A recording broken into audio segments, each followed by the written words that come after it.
Bienvenidos una vez más a La Hora de Leer. Me da muchísimo gusto que estén aquí acompañándome el día de hoy. Hoy quiero hablar de un clásico de la literatura de Estados Unidos. Es un libro que se publicó en 1960 exactamente y que sigue siendo muy leído, se lee en las escuelas. Creo que es uno de esos títulos que hay que leer alguna vez en la vida, ¿no? Y bueno, este libro es Cómo matar a un ruiseñor, de Harper Lee. Es un libro que incluso hoy ilustra muy bien o nos da una muy clara fotografía de lo que es la sociedad en Estados Unidos, en el sur de Estados Unidos, en los años 30, ¿no? Es cuando se sitúa esta novela que, bueno, es fundamental en la historia o en el desarrollo de la literatura en Estados Unidos. Ahora, esta novela ganó el premio Pulitzer, se volvió un exitazo de ventas. Es un libro que creo que incluso abrumó a la misma autora, a Harper Lee, y ya no supo qué hacer después de tanto éxito con esta novela e incluso ya no volvió a publicar. Es curioso, pero en 2015 se publica el libro Ven y pon un centinela, que aquí está, que supuestamente Harper Lee escribió antes de escribir Cómo matar a un ruiseñor. Este libro cuenta la historia de Scout, del personaje principal, esta niña en Cómo matar a un ruiseñor, y esta abogada joven en Ven, pon un centinela, y en la vida adulta. Ese libro no se publicó, parece ser que los manuscritos estuvieron perdidos y bueno, se publica, como les decía, hasta el 2015, y lo que ella sí publica es esta novela en 1960 donde cuenta la historia de Scout, esta niña en el sur de Estados Unidos, en Macomb específicamente, y desde su punto de vista. Ahora, ¿de qué va esta historia? Pues esta novela nos cuenta muchas historias simultáneas desde el punto de vista de ella, de la niña. No hay que olvidar que, bueno, para los 60 era muy poco común tener una novela, una historia narrada por un niño, ¿no? Al estilo de J.D. Salinger con El guardián entre el centeno, quien nos cuenta la historia de Holden Caulfield desde el punto de vista de este adolescente, de este joven. Pues también en su momento esta novela de Cómo matar a un ruiseñor fue muy innovadora porque la voz narrativa la tiene una niña. Entonces esta novela va a contar la historia desde su punto de vista y va a hablar de sus problemas, de sus miedos, de la relación con su padre, de la relación con la cocinera, de la relación con su hermano, cómo ella ve el mundo. Pero bueno, eso es algo que es importante porque la voz narrativa nos da una visión del pueblo y del sur de Estados Unidos completamente subjetiva, pero muy valiosa. Y también el tema que siempre se recuerda de esta novela no es tanto eso, sino el juicio, ¿no? Lo que sucede en el pueblo como tal. El padre de Scout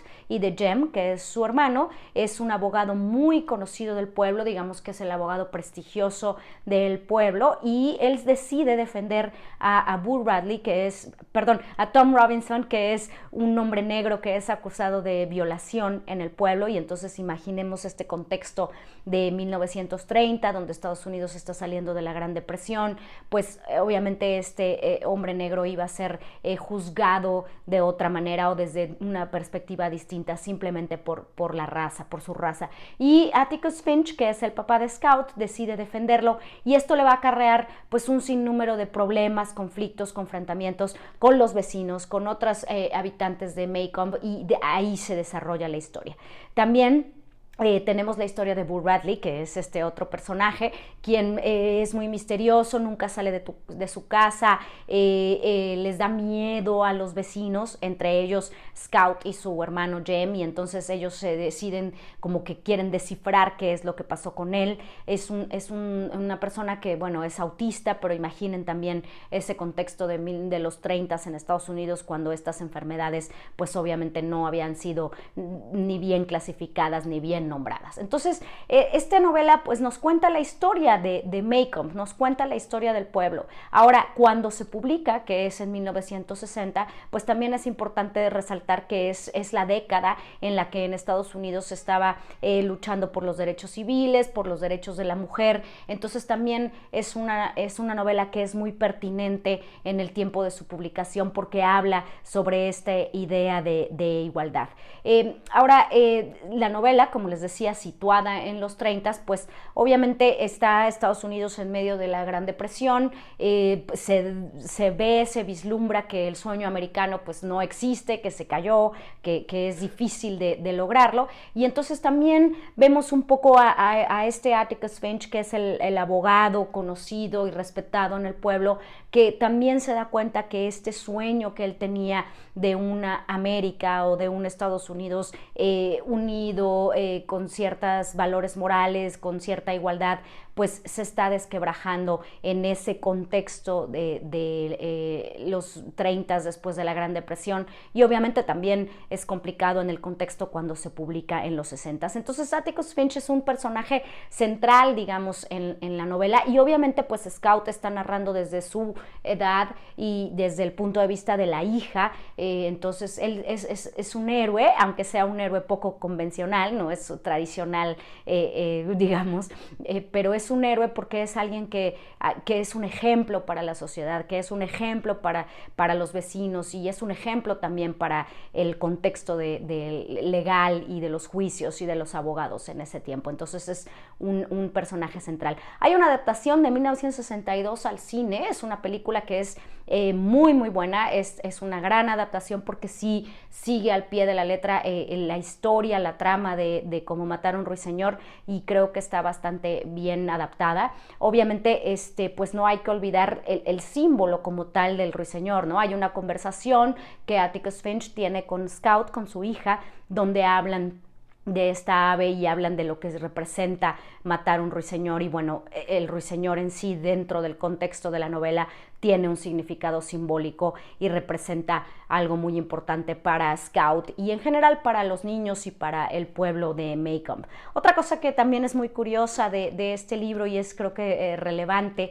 es hablar del epígrafe, ¿no? Ella al inicio de la novela pone un epígrafe de Charles Lamb que dice que los abogados también en algún momento fueron niños. Entonces pues este también es un libro sobre abogados, sobre un juicio que se lleva a cabo en el sur de Estados Unidos, y cómo es que ellos también vieron el mundo desde otra perspectiva al ser niños, ¿no? Entonces, bueno, como les decía, el juicio en contra de Tom Robinson, que es acusado de violación, es, digamos, el tema principal, el eje del desarrollo de la novela, pero hay muchas otras historias que se entretejen ahí. Por ejemplo, está la historia de Calpurnia, quien es la cocinera negra de la familia Finch, y cuál es la relación que ella tiene con los niños, con Jem y con Scout, cómo los cuida, cómo se preocupa por ellos, y también este rol de la mujer negra que siempre estaba al servicio de los blancos, cuidando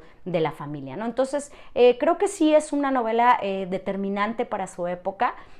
Algunas personas dicen que, bueno, que ya no se debería de leer en las escuelas porque la situación moral y los derechos han cambiado, pero a mí me parece que independientemente de esta idea de leerla como parte de un plan escolar, es una novela que no es para niños, al contrario, es una novela que nos invita a reflexionar sobre cuando éramos niños y cómo es que veíamos el mundo, y es una novela que nos invita a reflexionar sobre la situación, los derechos y la igualdad entre la población en Estados Unidos y en general. Entonces, bueno, pues espero que se animen a leer este libro si es que no lo han hecho ya, que le den like a este video, y nos vemos la próxima en La Hora de Leer.